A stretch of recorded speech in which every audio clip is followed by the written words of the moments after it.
everyone, welcome back. This is Revealing the Narc, and I hope you're all having a great day. Just a reminder, if you like my content, please like and subscribe and share the content with your friends if you think they'll like it too. So today I wanted to go through an article that was just recently published. The title is Meghan Markle's Two Demands Before She Will Reconcile with Catherine and William. And the subtitle or subheading says Meghan Markle is reportedly blocking Prince Harry from reconciling with his brother, Prince William, and sister-in-law, Catherine. I'm not even going to say the Middleton. And there are two things she wants before any reunion. Of course, there are two things that she wants before she considers anything. What Meghan wants, Meghan gets. So if she doesn't get it, then what you want to happen is not going to happen. All of this is allegedly. All right, let's go to the next part of this article. All right, so I went back and checked on this. Article was published on September 27th, so that would be yesterday. Okay, so Meghan Markle has a couple of demands before she and Prince Harry consider a reconciliation with his elder brother, Prince William, and sister-in-law, Princess Catherine. Prince William and Princess Catherine are reportedly attempting to bridge the gap with Prince Harry and Meghan Markle. However, the relationship between the Sussexes and the wider royal family remains strained following their step back from royal duties. Okay, pause.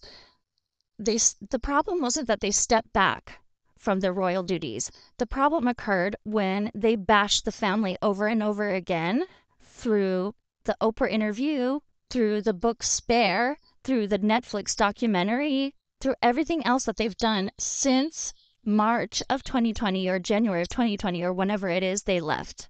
That is the continuation of the rift. Okay, let's continue. According to royal author Tom Quinn, while there is interest in reconciling from Prince William and Princess Catherine's side, Meghan Markle is not quite prepared to make amends unless certain conditions are met.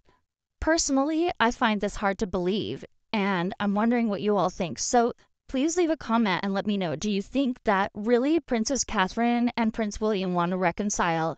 Because I feel that if I was Prince William, I would strongly oppose a reconciliation because a lot of the attacks have been against his wife. And when his wife has not done anything to deserve these attacks, right? So I'm curious, what do you all think about that? Speaking to the Mirror, Quinn revealed Harry would like a reconciliation but supports his wife completely, and until she feels that the royal family have been sufficiently nice to her and grovelingly apologized for the past, it's not going to happen. Imagine doing wrong to people, and instead of you saying sorry to them, you expect them to apologize to you, and not just an ordinary apology. You want them to grovelingly apologize. Sorry if I'm not pronouncing it right. So let's continue the article. Post-royal life, the Duke and Duchess of Sussex made various explosive allegations against the royal institution during high-profile interviews and through their revealing Netflix documentary, Harry and Meghan. According to royal commentator Quinn, Meghan might be preventing Harry from initiating reconciliatory talks with the Prince and Princess of Wales, creating a barrier that stops him from extending an olive branch, even in light of Princess Catherine's cancer diagnosis. So I've experienced situations like this where someone has wronged me and they're expecting me to apologize. And unfortunately, these people have a lot of the characteristics of a narcissist, and some of them even of malignant narcissism. Malignant narcissists often lack empathy and have an inflated sense of self-importance. They may expect others to apologize because they view themselves as blameless, projecting their own shortcomings onto others. This need for control and validation can lead them to manipulate situations, making victims feel responsible for conflicts. Ultimately, it's a way to maintain their fragile self-image while avoiding accountability. And I think all of this is true in these circumstances. And this is my opinion. By not apologizing, they are continuing to believe that they are perfect and they did nothing wrong, and then expecting the other person to apologize is a form of control and makes the person feel that they're the victim and they're the ones that were wronged in this circumstance. So let's continue reading this article. Mr. Quinn remarked, "There has been a shift here since Princess Catherine's illness. Harry and Meghan do feel they need to extend an olive branch, but Meghan's sense of grievance is still preventing anything really meaningful happening." Okay, let's practice empathy and let's put ourselves in Meghan's position. And we believe that we have been wronged by somebody else, but our husband is really interested in mending that bridge. It's really important to him and his mental health. And on top of that, the person that you're expecting to apologize or you believe created a lot of this conflict, they are fighting for their lives. What would you do? Be honest. I think most of us would be able to move things aside and look past it, especially in the face of life debilitating illnesses and life threatening illnesses. And let's remember, it's not only Princess Catherine that had a cancer diagnosis, but King Charles also did. And also remember, what did King Charles do for Meghan? He walked her down the aisle. He really took a father position for her. If it were me, I would mend those bridges. And if I also really looked at things from a responsible way, I would realize that I was the key contributor to the issue. My shoulders are broad enough that I can accept responsibility when I have wronged people and when I've wronged people so publicly. All right, let's continue the article.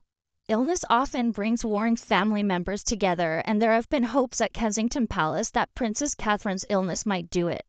The royal author claims Prince William and Princess Catherine have made efforts to repair ties with the Sussexes and have extended an invitation to Meghan and Harry, encouraging them to bring Archie and Lilibet to the UK for a visit, but Meghan has refused. He added, "There is no way Meghan would bring the children to the UK." He continued, "William and Catherine have suggested that Meghan and Harry bring the children and that the two couples and their families try to make up, but the suggestion is not leading anywhere so far."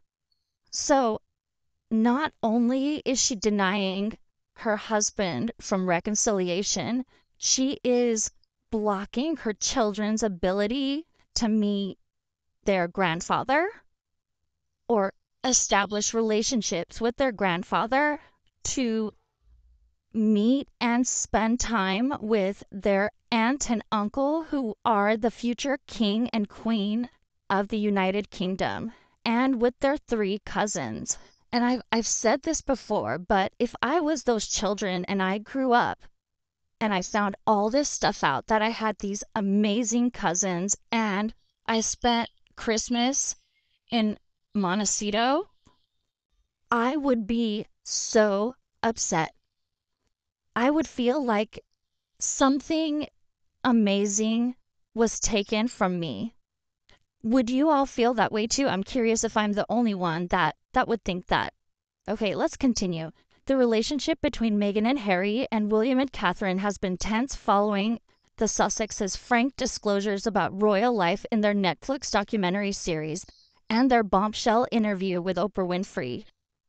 We have seen many of the things that were said in the interview and also in the documentary were not true. And calling these frank disclosures is putting these allegations in a different light that they shouldn't be. I wouldn't call these frank disclosures, I would call them biased perspectives. In his explosive memoir, Spare, Harry levels multiple accusations against his brother and sister-in-law. He describes a heated argument with William, alleging that the Prince of Wales called Meghan difficult, rude, and abrasive. Just as a side note, this week alone, we have had two major articles come out that have the same allegations about Meghan from multiple people that are their employees. Okay, let's continue.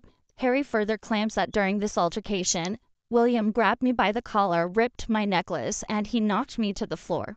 I don't know what to say about that, but I will say that violence is not the answer, and I would hope that this didn't occur as Harry describes it.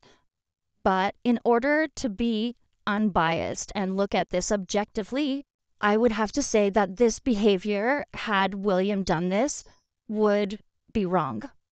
All right, everyone, that's it for this article. I hope you're all having a great day.